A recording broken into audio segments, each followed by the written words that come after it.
ও মুসলমান, সাহাবায়ে কেরাম কেমন ঈমানের মজা পেয়েছে জানো?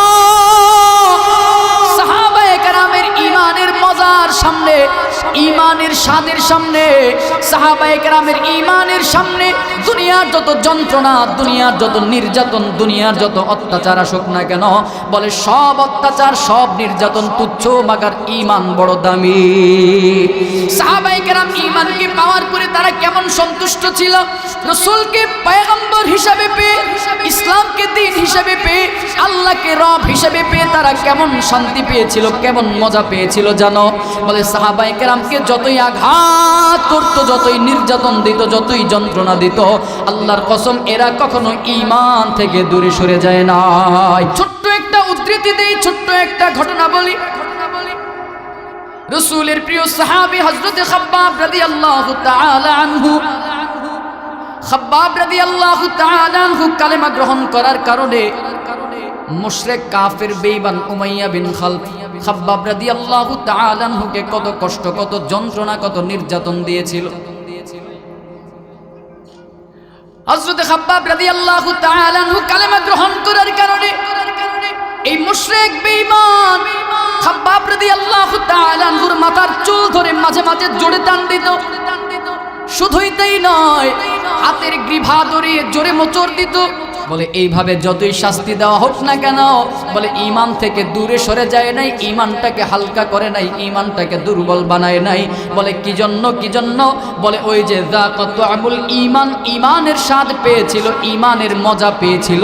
বলে ঈমানের স্বাদের বিপরীতে দুনিয়ার যতই শাস্তি আসুক না কেন, বলে দুনিয়ার সব শাস্তি ঈমানের মজার সামনে তুচ্ছ। এজন্য মুসলমান বন্ধুরা আমার, সময় যেহেতু স্বল্প, একটু মুহাব্বতে বলবেন, ওই ঈমান আমাদের আছে না নাই? জোরে বলতে হবে। ওই ঈমানকে, ইসলামকে টিকায় রাখা লাগবে কি লাগবে না? ঈমানকে টিকায় রাখার জন্য, ইসলামকে টিকায় রাখার জন্য এখন আমাদেরকে ওই জাহিলিয়াতের মতো অত্যাচারের শিকার হওয়া লাগে না। ইসলামকে জমিনের মধ্যে প্রতিষ্ঠিত করার জন্য, প্রতিষ্ঠিত রাখার জন্য ওই জাহিলিয়াতের মতো আমাদেরকে আর নির্যাতনের শিকার হতে হয় না।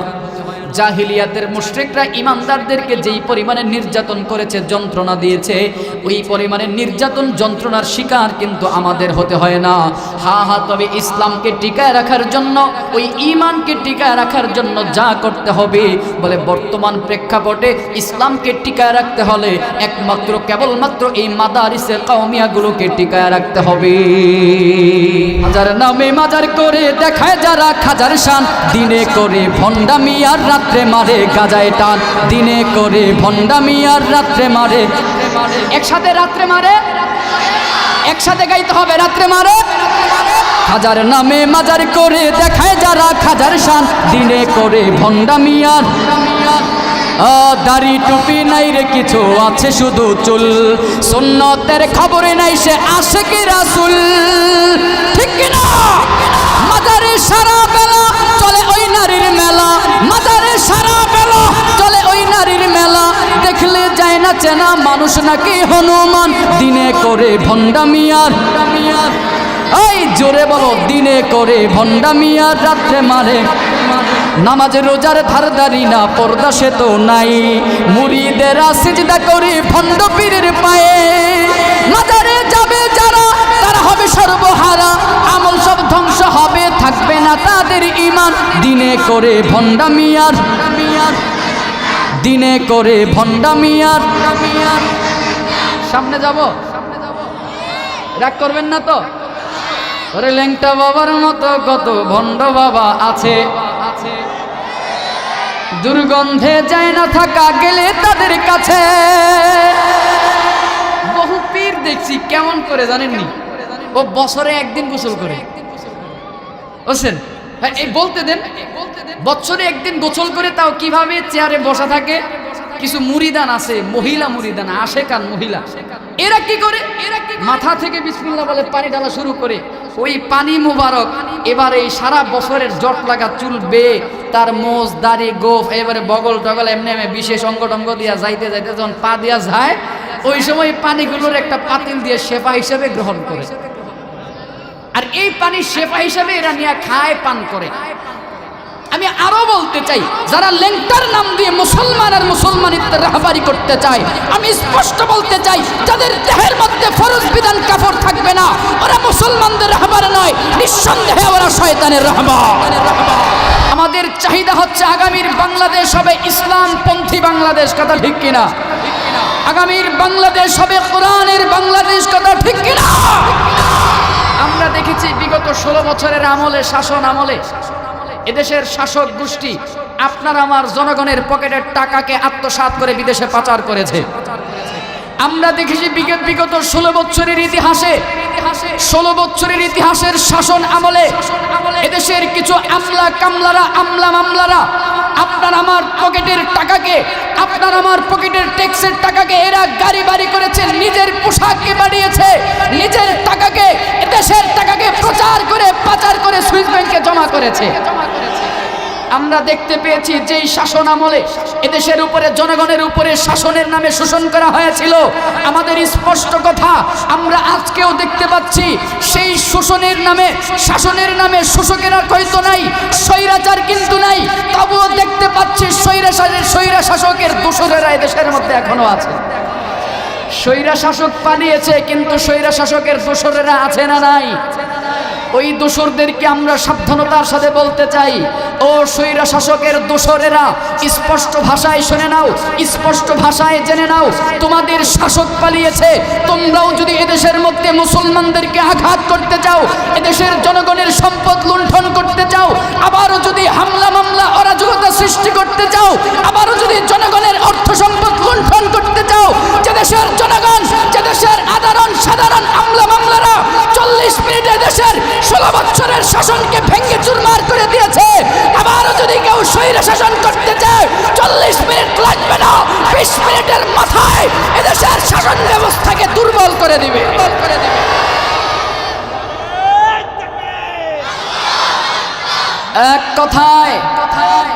এক কথায় এই দেশের মাটি হচ্ছে মুসলমানের মাটি। আওয়াজ করে বলতে হবে, ঠিক কিনা? এদেশের মাটি হচ্ছে আল্লামা মধুপুরী পীর সাহেব হুজুরের মাটি, ঠিক কিনা? এদেশের মাটি শাহজালাল শাহপরানের মাটি, এ বাংলার মাটি ফজলুল হক আমিনী রহমাতুল্লাহর মাটি, এ বাংলার মাটি আল্লামা শাহ আহমদ শফি রহমাতুল্লাহর মাটি, এ বাংলার মাটি চরমনের ফজলুল করিমের মাটি, ঠিক কিনা? এই বাংলার মাটি হচ্ছে বাংলার জিন্দা শাহজালাল আল্লামা মামুনুল হকের জমিন, কথা ঠিক কিনা? সুতরাং নাস্তিক বেঈমানের স্পষ্ট ভাষায় শুনে নাও, এই দেশকে নিয়ে যদি কেউ টালবাহানা করতে চাও, এই দেশকে কেউ যদি আবার ভারত আমেরিকার দাবিদারি বানাইতে চাও, এই বাংলার জনগণ তাদেরকে ঝাড়ু পিটা করে দেশ থেকে বিদায় করবে। দেশটা নাই তো কারো বাপের ভিটা, করবে মন চাহিলেই যখন যেটা, ঠিক কিনা? দেশটা নাই তো কারো বাপের ভিটা, করবে মন চাহিলেই যখন যেটা, দেশটা লক্ষ মায়ের ইজ্জতের দামে কেনা, মাটিতে মিশে আছে লাখ শহীদের রক্ত কণা, শহীদের রক্তের দামে কেনা মোদের সোনার ভিটা, শহীদের রক্তের দামে কেনা মোদের সোনার ভিটা, তবে কেন অভ্যাস হলো বিদেশিদের চরণ চাটা, দেশটা নয় তো কারো বাপের ভিটা, করবে মন চাহিলেই যখন যেটা, ঠিক না? এদেশ আমরা কারো কাছে ইজারাদার দেই নেই, যে দেশকে ক্ষণে ক্ষণে ভারতের বানায় ফেলবে, আবার দেশকে ক্ষণে ক্ষণে আমেরিকার বানায় ফেলবে, কিছুদিন পর পর এদেশের ভারতের তাবেদারি করবে, আবার আমেরিকার তাবেদারি করবে, রাশিয়ার তাবেদারি করবে। এদেশের জনগণ কোনো আমলা কামলাকে তাদেরকে ঠিকাদারি দেওয়া হয় নাই। দেশ চলবে ইনশাআল্লাহুল আজিজ। এ বাংলার জমিন ভবিষ্যতে কোরআনের বাংলাদেশ, কোরআনের আইন অনুযায়ী চলবে ইনশাআল্লাহ। আল্লাহ আমাদের কবুল করুক, পড়েন আমিন। রাগ করতেছেন? রাগ আছে? যদি রাগ থাকে তাহলে বুঝতে হবে আপনিও ওই দলের মানুষ। যদি দিনের ভিতরে যদি জ্বালা পোড়া শুরু হয় তাহলে বুঝতে হবে আপনিও ভারত আমেরিকার দালাল। যদি দিলের ভিতরে যদি চুলকানি শুরু হয় তাহলে বুঝতে হবে আপনিও এদেশের দুশমন একজন। আপনি দেশের একজন দুশমন, শুধু দেশের দুশমন নয়, আপনি ইসলামের দুশমন। এজন্য দেশের ক্ষেত্রে আর ইসলামের ক্ষেত্রে কারো কোনো কম্প্রোমাইজ নেই, কারো কোনো ছাড়। রাজি আছেন তো ইনশাআল্লাহ? আল্লাহ কবুল করুক, পড়েন আমিন। এবার বলেন, জান্নাতে যাওয়ার জন্য আশা আছে কার কার? নারায়ে তাকবীর। আল্লাহ আপনি কবুল করেন, পড়েন আমিন। জান্নাতে যেতে রাজি আছেন তো ইনশাআল্লাহ? জান্নাতে যাওয়ার এবার আসেন একেবারে সহজ একটা মাধ্যম, সহজ একটা পথ সম্পর্কে আজকে আলোচনা করব ইনশাআল্লাহ। একেবারে সহজ একটা রাস্তা আমি দেখাবো না, আল্লাহ পাক রব্বুল আলামিন কুরআনুল কারীমের মধ্যে সূরা কাহফের 107 নম্বর আয়াতে রাস্তা দেখায়া দিয়েছেন। এবার আর কথা নাই, এবার আমার দিকে মনোযোগ। যুবক ভাই, একেবারে স্টেজে নিয়ে আমি কিন্তু কয়ে দিচ্ছি না আমারে। আমি কিন্তু এই মাঠে কিন্তু গতবার আসছি, কিন্তু মাদ্রাসার ভিতরে কিন্তু আরো 2 বার ওয়ান করে গেছি, তার মানে এখানে 4 বার। আমি কিন্তু তোমাদের পুরান ভাই, তাই না? এজন্য কোনো কথা নাই, আমার দিকে মনোযোগ। একেবারে অল্প সময় আমাদের পীর সাহেব হুজুর শেখ ফরিদউদ্দিন সাহেব দামাত বারকাতুহুল আলিয়া হুজুর আসবেন, তো মাইক ছেড়ে দেব। মুখতাসার আধা ঘন্টা 30 মিনিট সময় আমাকে দিবেন ইনশাআল্লাহ। একটা বিষয় উপস্থাপন করব, এই বিষয়টা সম্পর্কে যতটুকু সম্ভব আপনাদেরকে জানাবো। এই বিষয়টার উপরে ছোট্ট একটা আমল নিয়ে তারপর আমি বিদায় হব। পীর সাহেব হুজুরের কথা বলে মুনাজাত দিবেন ইনশাআল্লাহ। ঠিক আছে ইনশাআল্লাহ? একেবারে টাইম ধরে 30 মিনিট। কত বাজে? 10টা 29 বাজে। ঠিক 11টায় আমি মাইক ছেড়ে দেবো ইনশাআল্লাহ, কারণ বেশি রাত্র করবো না, হুজুর চলে আসবে এর মধ্যে ইনশাআল্লাহ। এজন্য আমার দিকে মনোযোগ। জান্নাতে যাওয়ার ইচ্ছা আছে তো? আল্লাহ পাক এবার জান্নাতে যাওয়ার একটা রাস্তা দেখায় দিচ্ছেন। কি? সূরা কাহফের 107 নম্বর আয়াত, আল্লাহ বলেন, ইন্নাল্লাযীনা আমানু ওয়া আমিলুস সলিহাত ইন্নাল্লাযীনা আমানু ওয়া আমিলুস সলিহাতি কানাত লাহুম জান্নাতুল ফিরদাউসি নুজুলা। আল্লাহ পাক বলেন, বান্দা জান্নাতুল ফিরদাউসের মেহমান হতে চাও, জান্নাতুল ফিরদাউসে যেতে চাও, আল্লাহ পাক রব্বুল আলামিন এই আয়াতের মধ্যে 2টা শর্ত দিয়েছেন, 2টা গুণ দিয়েছেন, 2টা কাজ দিয়েছেন। ঢিলেটা আরেকটু কমবে ভাই, বেশি হয়ে গেছে, আরেকটু কমায় দেন। আল্লাহ পাক রব্বুল আলামিন বলেন, এ গোলাম জান্নাতুল ফিরদাউসের মেহমান হতে চাও, এই আয়াতের মধ্যে 2টা গুণ দিয়ে দিলাম, 2টা শর্ত দিয়ে দিলাম, 2টা কাজ দিয়ে দিলাম। বলে এই 2টা গুণে যদি গুণান্বিত হতে পারো, এই 2টা শর্ত যদি গায়ের মধ্যে ফিট করে দিতে পারো, আল্লাহ পাক বলেন কানাত লাহুম জান্নাতুল ফিরদাউসি নুজুলা। বলে বান্দা এই 2 গুণের উসিলায় তোকে জান্নাতুল ফিরদাউসের মেহমান বানায়া দিব। সেই 2টা গুণ কি? আল্লাহ পাক বলেন ইন্নাল্লাযীনা আমানু। আল্লাহ পাক বলেন প্রথম নাম্বার গুণ হলো ইন্নাল্লাযীনা আমানু। প্রথম নাম্বার গুণ হলো নিশ্চয়ই যারা ঈমান আনবে ঈমান। দ্বিতীয় নাম্বার গুণ হলো ওয়া আমিলুস সলিহাত। বলে দ্বিতীয় নাম্বার গুণ হলো যারা আমলে সলিহ করবে। বলে ঈমান আনয়ন করার পরে যারা ভালো কাজ করবে, আমলে সলিহ করবে, বলে এই 2 গুণে গুণান্বিত ব্যক্তিদেরকে আল্লাহ পাক বলেন কানাত লাহুম জান্নাতুল ফিরদাউসি নুজুলা।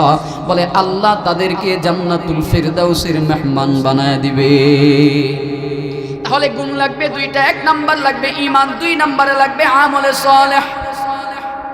এবার আসেন, কেউ যদি বলে আমি এই 2টা গুণকে আমি গ্রহণ করব না, যে কোনো একটা গুণ গ্রহণ করব। কেউ যদি বলে আমি আমলে সলিহ করব না, শুধু ঈমান আনয়ন করব। অথবা কেউ যদি বলে আমি ঈমান আনয়ন করব না, শুধু আমলে সলিহ করব, তাহলে আমার ফলাফল কি হবে? ভালো করে বুঝবেন।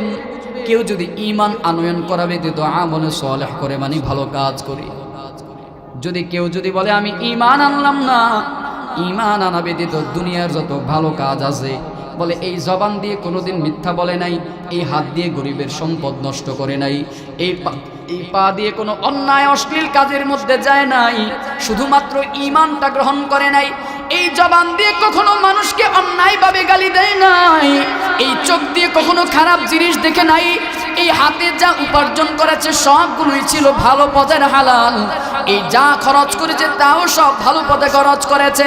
বলে লক্ষ লক্ষ কোটি কোটি টাকা গরিব দুঃখী অসহায় মানুষদের জন্য দান করে দিল, কিন্তু কি করলো? বলে বান্দার ঈমান নাই, ঈমান নাই। বলে ঈমান ছাড়া বান্দা তুমি যতই ভালো কাজ করো না কেন, আল্লাহর কসম দুনিয়াতেই এই ঈমান ব্যতীত ভালো কাজের দাম পাইবা, আল্লাহর আদালতে কিয়ামতের ময়দানে দাম পাবা না। ঈমান ব্যতীত বান্দা তুমি যতই ভালো কাজ করো, এই ভালো কাজের বিনিময় আল্লাহ তাআলা তোমাকে দুনিয়াতেই দিয়ে দিবেন।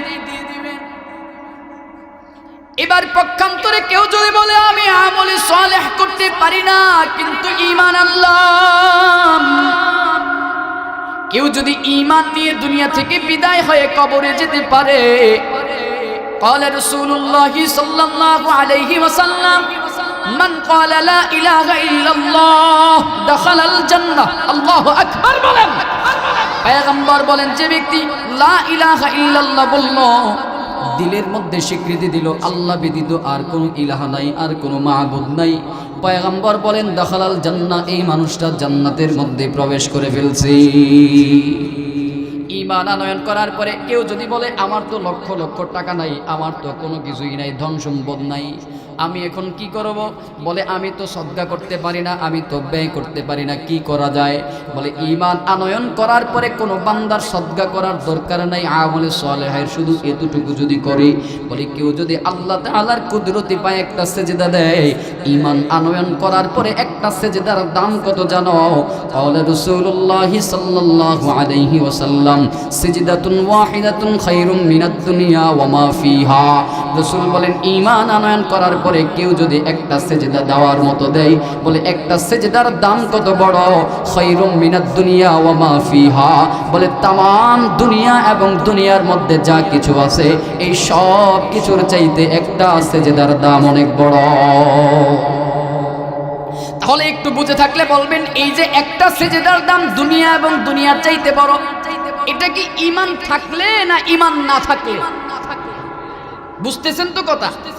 এবার কেউ যদি বলে আমি ঈমান আনলাম না কিন্তু হাজারটা সেজদা মালিকের কুদরতি পায়ে দিলাম, কোনো লাভ আছে? নাই, কোনো লাভ নাই। পক্ষান্তরে কেউ যদি ঈমানের সাথে মালিকের পায়ে একটা সেজদা দেয়, ঈমানের হালাতে কেউ যদি একটা সেজদা দেয়, ওই একটা সেজদার দাম কত? খায়রুম মিনাদ দুনিয়া ওয়া মা ফিহা, বলে तमाम দুনিয়া এবং দুনিয়ার মধ্যে যা কিছু আছে সব কিছুর চাইতে একটা সেজদার দাম বড়। ওঠা বসা কি জন্য? কি মানে গজল বন্ধ হয়ে গেছে এর জন্য ওঠা বসা শুরু হয়েছে নাকি? এই বিষয়টা এরকম, গজল লাগবো না? জি, আরে বইলাম তো বয়ান করার লাগে নাকি? নাশিদ, নাশিদ লাগবো? ঠিক আছে, তাহলে বসতে হবে ইনশাআল্লাহ। হুজুর আসার আগে 5 মিনিট নাশিদ শোনাবো, কিন্তু আগে মূল কাজ সমাপ্ত করতে হবে ইনশাআল্লাহ, তাহলে উঠা বসা করা যাবে না। ঠিক আছে? ক্বালা রাসূলুল্লাহ সাল্লাল্লাহু আলাইহি ওয়াসাল্লাম, একবার দরুদ পড়েন সাল্লাল্লাহু আলাইহি ওয়াসাল্লাম, মুহাব্বতে পড়েন না সাল্লাল্লাহু আলাইহি ওয়াসাল্লাম। কি ফায়দা? গত বছরে বললাম কেউ যদি একবার দরুদ পড়ে মিনিমাম 4টা লাভ, 10টা গুনাহ মাফ। সুবহানাল্লাহ পড়বেন না? একবার দরুদ পড়লে 10টা নেকি আমল নামায় অ্যাড হয়, একবার দরুদ পড়লে 10টা রহমত নাজিল হয়, একবার দরুদ পড়লে জান্নাতে 10 গুণ মর্যাদা বৃদ্ধি করে দেয়। তাহলে লাভ না লস? মুহাব্বতে পড়েন সাল্লাল্লাহু আলাইহি ওয়াসাল্লাম। قال رسول الله صلى الله عليه وسلم, রাসূলের নাম যেখানে আসবে সেখানেই দরুদ পড়ব মুহাব্বতের সাথে। পারবো ইনশাআল্লাহ? আজমতের সাথে, ভালোবাসা নিয়ে, দিল থেকে। কি পড়ব? বলেন বলেন, কি পড়ব? লম্বা দরুদ দরকার নাই, ছোট দরুদ। কি পড়ব? যেখানেই রাসূলের নাম আসবে সেখানেই রাজি আছি ইনশাআল্লাহ। এই আমলটুকু অন্তত করব ইনশাআল্লাহ। قال رسول الله صلى الله عليه وسلم, নবীজি বলেছেন এজন্য ঈমানের সাথে কেউ যদি একটা সেজদা দেয়, সেজদার দাম দুনিয়া এবং দুনিয়ার চাইতে অনেক বড়। এটা শুধুমাত্র ঈমান থাকার কারণে, ঈমান হওয়ার কারণে। মুসলমান বন্ধুরা আমার, এজন্য বলছিলাম ঈমান বড় দামি একটা সম্পদ, ঈমান বড় দামি একটা নিয়ামত। ঈমানের পরিচয় পাওয়ার জন্য চলুন হাদিসে জিবরিলের দিকে যাই। নবীজি সাল্লাল্লাহু আলাইহি ওয়াসাল্লাম ঈমানের পরিচয় দেয়, বলে কেমন করে ঈমানের পরিচয় দেয়? عن عمر بن خطاب رضي الله تعالى عنه قال قال رسول الله صلى الله عليه وسلم, ওমর বিন খাত্তাব রাদিয়াল্লাহু তাআলা আনহু থেকে বর্ণিত, তিনি বলেন, বলে আমরা একদা রাসূলের দরবারে বসা, এমন সময় একজন লোক আগমন করলো। ইজতলা আলাইনা রাজুলুন, এমন সময় একজন লোক রাসূলের দরবারে আগমন করে, যে বলে ওই লোকটা দেখতে কেমন ছিল, বলে যার মাথার চুলগুলো ছিল কুচকুচে কালো, যার পরনের মধ্যে পোশাক ছিল দবদবে সাদা। বলে এমন সময় রাসূলের কাছে এই লোকটা আগমন করেছে। লা ইয়ারিফুহু মিন্না আহাদ, বলে আমাদের মধ্য থেকে এই লোকটাকে কেউ চিনে না। লা ইউরা আলাইহি আসারুস সাফার, বলে এই লোকটার মাঝে সফরের কোনো আলামত, সফরের কোনো চিহ্নও ছিল না। এমন সময় লোকটা এসে রাসূলের কাছে বসলো। বলে কেমন করে বসেছে, বলে তার দুই হাঁটু রাসূলের দুই হাঁটুর সাথে লাগাইয়া তার দুই হাত রাসূলের উরুর মধ্যে রেখে তারপরে বসলো।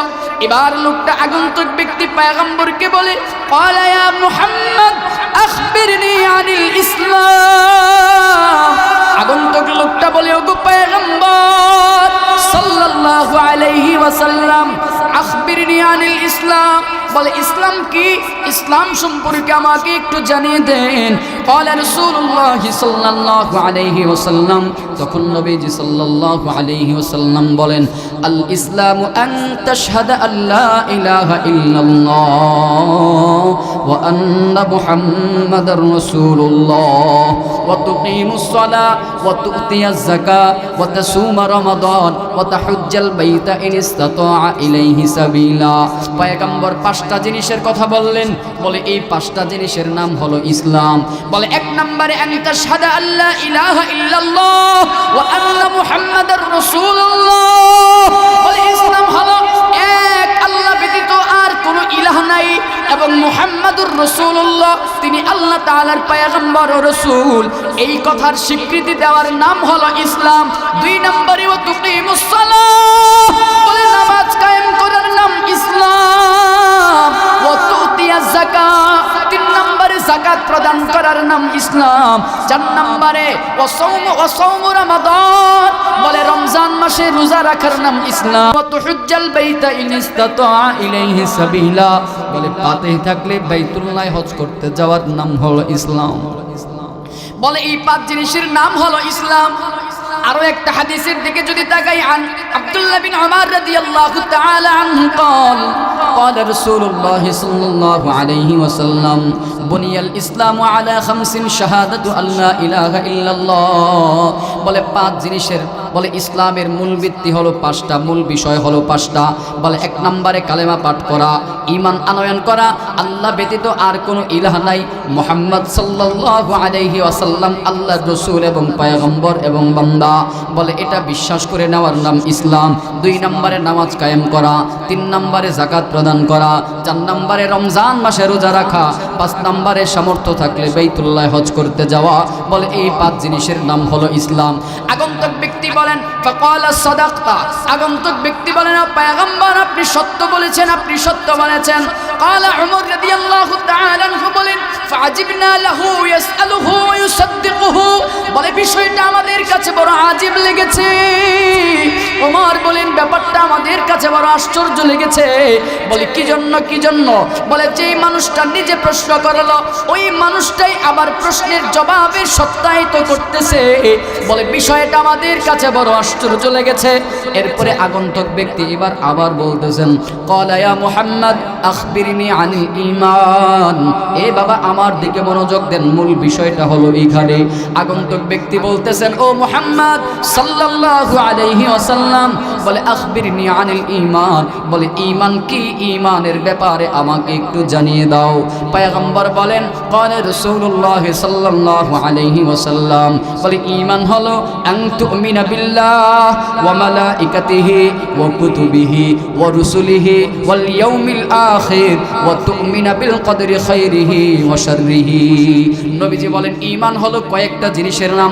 এক নম্বরে ঈমান আনা, আন তুমিনা বিল্লাহ, বলে এক নম্বরে আল্লাহ তাআলার প্রতি বিশ্বাস প্রতিস্থাপন করা।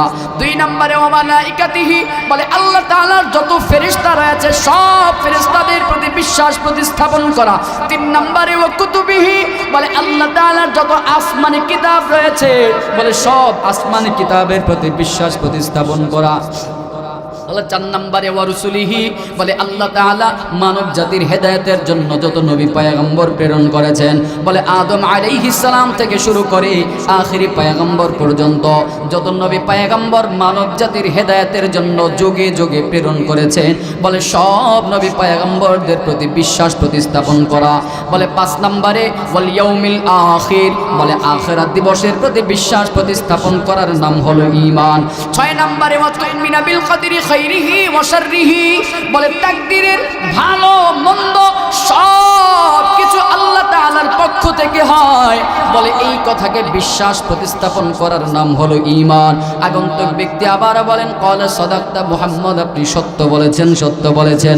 আগন্তুক ব্যক্তি আবারও বলে ক্বালা ইয়া মুহাম্মদ আখবিরনি আনিল ইহসান, ও পয়গম্বর ইহসান কি, ইহসান সম্পর্কে একটু জানিয়ে দেন। ক্বালা রাসূলুল্লাহ সাল্লাল্লাহু আলাইহি ওয়াসাল্লাম, নবীজি বলেন ইহসান হলো আন তা'বুদাল্লাহ কাআন্নাকা তারা ফাইন লাম তাকুন তারাহু ফাইন্নাহু ইয়ারা। নবীজি বলেন তুমি আল্লাহ তাআলার ইবাদত এমন ভাবে করবা, আল্লাহর ইবাদত এমন ভাবে করো, আন তা'বুদাল্লাহ, আল্লাহর ইবাদত এমন ভাবে করো কাআন্নাকা তারা, যেন তুমি তাকে দেখতে পাও, যেন তুমি আল্লাহকে দেখতে পাও। আর যদি তুমি মাওলাকে দেখতে না পাও, ফাইন লাম তাকুন তারাহু, যদিও তুমি তাকে দেখতে না পাও, তবে ইবাদত করার সময় দিলের ভিতরে এতটুকু চিন্তা নিয়ে আসো। বলে কি চিন্তা, কি চিন্তা, যদিও আমি আমার মাওলাকে দেখি না, কিন্তু আমার মাওলা তো অন্ধ নয়, আমার মাওলা তো কানা নয়, আমার মাওলা তো আমার দিকে তাকিয়ে আছেন, আমার দিকে তাকায় রইছেন। ফাইন লাম তাকুন তারাহু ফাইন্নাহু ইয়ারা, যদিও আমি আমার মাওলাকে দেখি না, আমার মাওলা আমার দিকে তাকায় আছে। একটু মহাব্বতে বলেন, অন্তরের মধ্যে যদি এই খেয়ালটুকু রাখা যায়, যদিও আমি আমার মাওলাকে দেখি না, সমস্ত কাজকর্মের বেলায় যদি অন্তরের মধ্যে এই খেয়ালটুকু রাখা যায়, যদিও আমি আমার মাওলাকে দেখি না, আমার মাওলা তো আমার দিকে তাকায় রইছেন, এই খেয়াল যদি কারো অন্তরের মধ্যে থাকে, একটু মহাব্বতে বলবেন ওই বান্দার দ্বারা কি কখনো দুর্নীতি করা সম্ভব?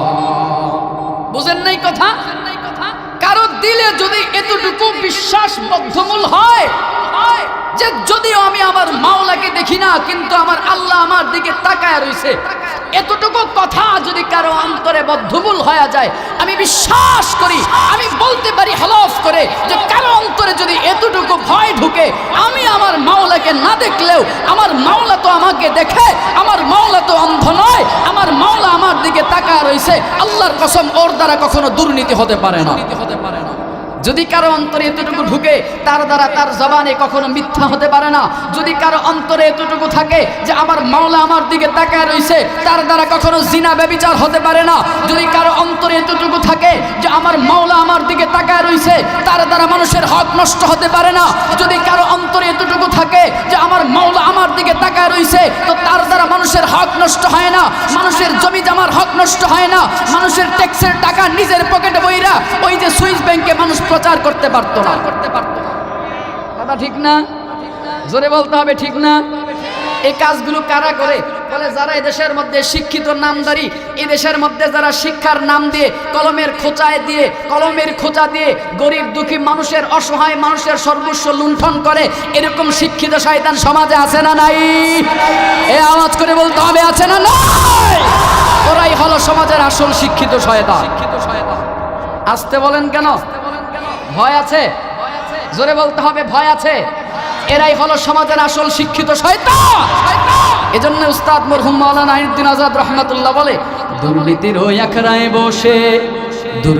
ওই আখড়ায় বসে জাহির করে জ্ঞান, কলম দিয়ে কামাই টাকা আবার ধরে সাধুর ভান, ওরা শিক্ষিত শয়তান, ওরা শিক্ষিত শয়তান। না ও আপনাকে লগে ভালোবাসার জমতো না, ভালোবাসার ফিরিদার জমতো না, আপনারা আওয়াজও দেন না, ঠিকঠাক দেন না, ফুদাই গেছেন কি, ঘুমাই টুমাই গেছেন? তাইলে কোন চায়ের ব্যবস্থা করে দেই? হ্যাঁ, তাহলে আওয়াজ দিতে হবে তো। রাজি আছেন ইনশাআল্লাহ? ওরা হলো দেশের লাগি মহামারীর মতন, ফাইলে কলম ঠেকাইয়া চালায় তারা নির্যাতন। খুশের টাকায় ওদের ভুরি, খুশের টাকায় ওদের ভুরি করে যে টান টান। ওরা শিক্ষিত শয়তান, ওরা শিক্ষিত শয়তান, ওরা শিক্ষিত শয়তান, ওরা শিক্ষিত শয়তান। পীরগিরি আর মাজার পূজা চলছে দেশটা জুড়িয়া, শিরকে আর ভণ্ডামিতে দেশটা গেল ভরিয়া। গাজার কলকি টান মারিয়া, গাজার কলকি টান মারিয়া দেখায় খাজার শান। ওরা শিক্ষিত শয়তান, ওরা শিক্ষিত শয়তান, ওরা শিক্ষিত শয়তান, ওরা শিক্ষিত শয়তান। ঠিক কিনা? শিক্ষাঙ্গনের দিকে ভাইরে দেখো না চোখ মেলিয়া, ছাত্ররা সব বই ছাড়িয়া আছে শুধু প্রেম লইয়া। ও আছে না নাই? আমি হলফ করে বলতে পারি বাংলাদেশের যত শিক্ষা প্রতিষ্ঠান রয়েছে একমাত্র মাদারিসে কওমিয়া ব্যতীত যত স্কুল বলো, ভার্সিটি বলো, কলেজ বলো, ইউনিভার্সিটি বলো, এমনকি আলিয়া মাদ্রাসা বলো, যত স্কুল বলো, কলেজ বলো, ভার্সিটি বলো, আমি বলতে পারি প্রতিটা কলেজের, প্রতিটা ভার্সিটির, প্রতিটা শিক্ষা প্রতিষ্ঠানের ছেলে মেয়ে এই প্রেম নামক নেশার মধ্যে আসক্ত আছে, একমাত্র মাদারিসে কওমিয়া ব্যতীত। কথা ঠিক? এজন্য স্কুল কলেজ ভার্সিটিতে এখন আর শিক্ষা নাই, হয়ে গেছে অশ্লীল মহড়া, হয়ে গেছে প্রেমের আড্ডা, প্রেমের কারখানা। ঠিক কিনা? এই জায়গা থেকে বের হয়ে আসতে হবে। যদি একমাত্র সুশিক্ষা যদি পেতে হয়, আমি গর্ব করে বলতে পারি, অহংকার করে বলতে পারি, হলফ করে বলতে পারি, জোর গলায় বলতে পারি, একমাত্র আদর্শ শিক্ষা যদি দেওয়া হয় এই যে হালিমাতুস সাদিয়া, এই মাদারিসে কওমিয়াগুলোতে আদর্শ শিক্ষা দেওয়া হয়। ঠিক না? খাজার নামে মাজার করে দেখায় যারা খাজার শান, দিনে করে ভণ্ডামি আর রাত্রে মারে গাজায় টান। একসাথে গাইতে হবে ইনশাআল্লাহ, পারবেন তো? এই ফোলাফান সবটি বয়ে রয়েছে এটির লেগে, আমি বুঝি তো বুঝি, হ্যাঁ এটির লেগে বয়ে রয়েছে না ফোলাফান দি এটি, ওই যে পিছনের তো কয় হা নারায়ে তাকবীর। আচ্ছা দেখি তো আজকের উপস্থিতি কারা বেশি, ছেলে মানে যুবক বেশি না বুড়া বেশি? যুবক বেশি। কেমনে বুঝবেন? বিয়াইতে যেটি এটি সবটি বুড়া আর আবিয়াইতে সবটি হলো জুয়ান। ঠিক আছে ইনশাআল্লাহ? তাহলে বুঝবো কারা বেশি। আমি নারায়ে তাকবীর বলবো, আল্লাহু আকবার বলবেন। আগে কারা? জুরারা জুয়ান না বুড়া?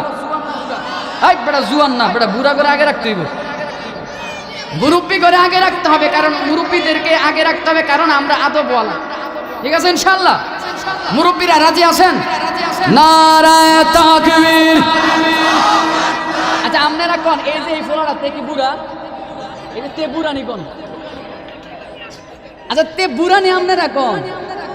বিয়া করছে? তারও একটা হিসাব নিকাশ ঠিক আছে, তে চিন্তা করতেছে এখন বিয়া করি নাই, 2 বছর পরে বা 10 বছর পরে তো করবো। তখন আবার আমাদের ছেলে পেলে নাতি পুতিরাও তো আবার আমার এবার সাপোর্ট দিব, এবার লাগবো সাপোর্ট লাগবো, এর জন্য আগের থেকে প্রিপারেশন দিছে বুড়াই। ঠিক না? যুবক রেডি আছো? নারায়ে তাকবীর। খাজার নামে মাজার করে দেখায় যারা খাজার শান, দিনে করে ভণ্ডামি আর রাত্রে মারে গাজায় টান। দিনে করে ভণ্ডামি আর রাত্রে মারে, একসাথে রাত্রে মারে, একসাথে গাইতে হবে রাত্রে মারে।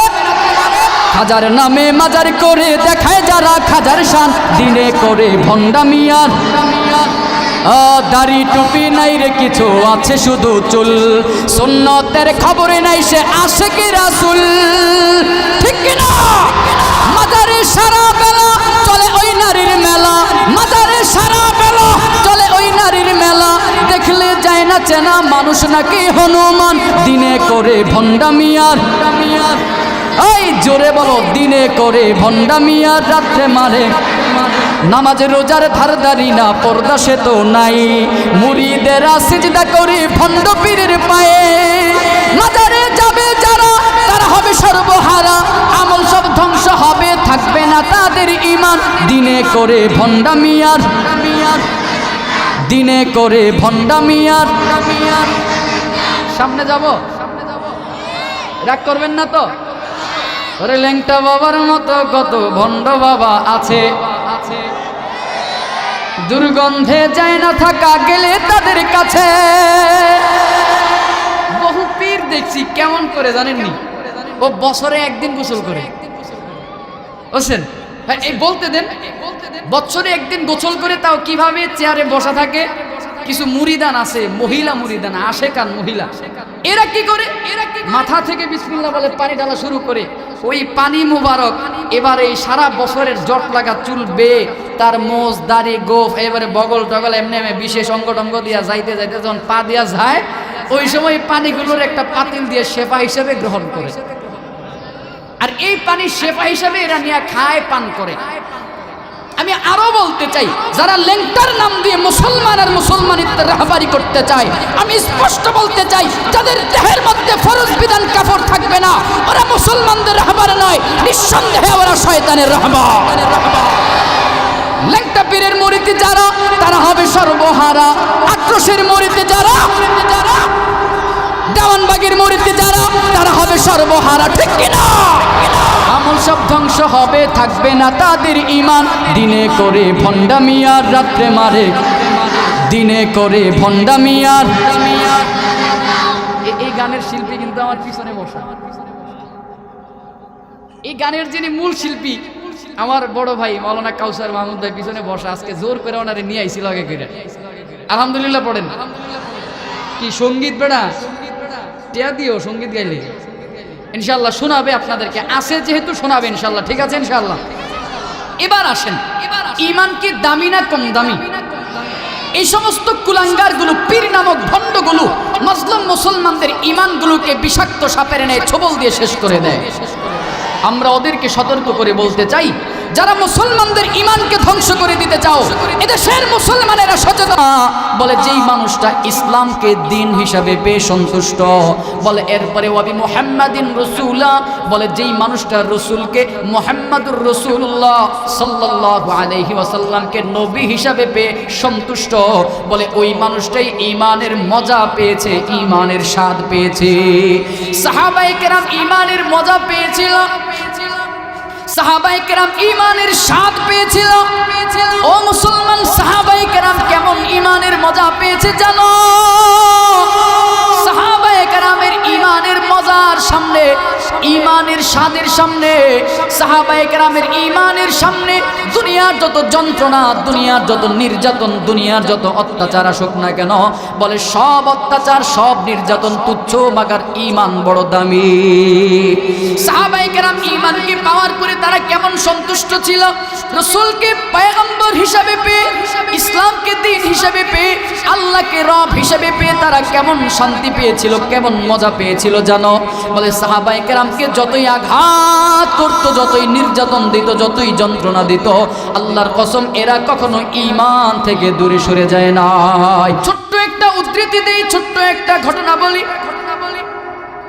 রাসূলের প্রিয় সাহাবী হযরত খাব্বাব রাদিয়াল্লাহু তাআলা আনহু, খাব্বাব রাদিয়াল্লাহু তাআলা আনহু কালেমা গ্রহণ করার কারণে মুশরিক কাফির বেঈমান উমাইয়া বিন খালফ খাব্বাব রাদিয়াল্লাহু তাআলা আনহুকে কত কষ্ট, কত যন্ত্রণা, কত নির্যাতন দিয়েছিল। হযরত খাব্বাব রাদিয়াল্লাহু তাআলা আনহু কালেমা গ্রহণ করার কারণে এই মুশরিক বেঈমান খাব্বাব রাদিয়াল্লাহু তাআলা আনহুর মাথার চুল ধরে মাঝে মাঝে জোরে টান দিত। শুধুই তাই নয়, হাতের গ্রীভা ধরে জোরে মোচড় দিত। বলে এইভাবে যতই শাস্তি দেওয়া হোক না কেন, বলে ঈমান থেকে দূরে সরে যায় নাই, ঈমানটাকে হালকা করে নাই, ঈমানটাকে দুর্বল বানায় নাই। বলে কি জন্য, কি জন্য? বলে ওই যে যাকাতুল ঈমান, ঈমানের স্বাদ পেয়েছিল, ঈমানের মজা পেয়েছিল। বলে ঈমানের স্বাদের বিপরীতে দুনিয়ার যতই শাস্তি আসুক না কেন, বলে দুনিয়ার সব শাস্তি ঈমানের মজার সামনে তুচ্ছ। এজন্য মুসলমান বন্ধুরা আমার, সময় যেহেতু স্বল্প, একটু মুহাব্বতে বলবেন, ওই ঈমান আমাদের আছে না নাই? জোরে বলতে হবে। ওই ঈমানকে, ইসলামকে টিকা রাখা লাগবে কি লাগবে না? ঈমানকে টিকা রাখার জন্য, ইসলামকে টিকা রাখার জন্য এখন আমাদেরকে ওই জাহিলিয়াতের মতো অত্যাচারের শিকার হওয়া লাগে না। ইসলামকে জমিনের মধ্যে প্রতিষ্ঠিত করার জন্য, প্রতিষ্ঠিত রাখার জন্য ওই জাহিলিয়াতের মতো আমাদেরকে আর নির্যাতনের শিকার হতে হয় না। জাহিলিয়াতের মুশরিকরা ইমানদারদেরকে যেই পরিমাণে নির্যাতন করেছে, যন্ত্রণা দিয়েছে, ওই পরিমাণে নির্যাতন যন্ত্রণার শিকার কিন্তু আমাদের হতে হয় না। তবে ইসলামকে টিকায় রাখার জন্য, ওই ঈমানকে টিকায় রাখার জন্য যা করতে হবে, বলে বর্তমান প্রেক্ষাপটে ইসলামকে টিকায় রাখতে হলে একমাত্র কেবলমাত্র এই মাদারিসে কওমিয়াগুলোকে টিকায় রাখতে হবে।